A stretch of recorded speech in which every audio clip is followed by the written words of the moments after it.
برشا يقولوا لي شيء، ما عندي برشا نقاط نيجاتيف في حياتي، كيفاش نجم نخليها بوزيتيف؟ ياسر يسهل برشا.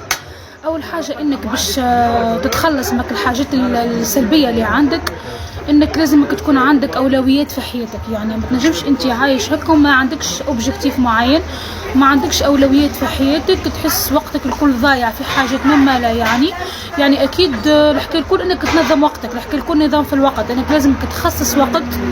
يعني الواحد عنده 24 ساعه، تخصص وقت انك تكون عندك حاجات تسعى عليها، يعني حاجات تسعى عليها، حاجات عندك معها فايدة، حاجة نجم تخليك تعمل فرق صغير في حياتك.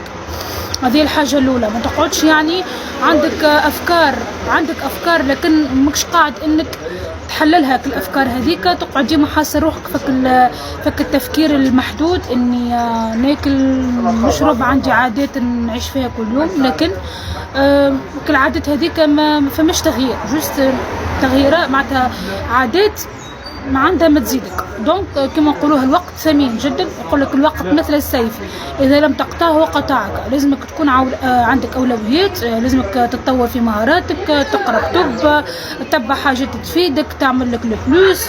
وممكن هذه نحكيو على النقطه الثانيه اللي هي انك تبعد على الاصدقاء السلبيه، تبعد الانتوراج السلبي، اصحابك اللي ما عندها ما تفيدك في حياتك. اكيد فما ناس كل يوم عندها لقاءات مع اصدقاء يعني بصفه يوميه، انك تقعد مع ناس سلبيين، هذاك يتشكى، هذاك يبكي، هذاك ما في حاليش، هذاك كذا. الناس هذه ما تخليكش راهو تقدم، راهو حتى كي تكون عندك حاجات ايجابيه تحب تبارطاجيها معاهم ما يشجعوكش. علاش ما تقعدش تقعد مع ناس ايجابيه وقت اللي تحب تبارطاجي معاهم حاجه جديده، تحب تدخل في فرصه جديده، يقولوا لك نشجعك رانا معاك، والله فكره مزيانه على الاخر، والله نتمنى لك الخير، والله حاجه مزيانه. يعني حتى الانتوراج راهو يلعب دور، يعني الواحد يحاول يغير انتوراجه. الانتوراج هذاك لو كان جاي يفيدك انت سي بيرسونيلمون راهو فاد روحه قبل، يعني لا يغير لهم حتى يغيروا بانفسهم.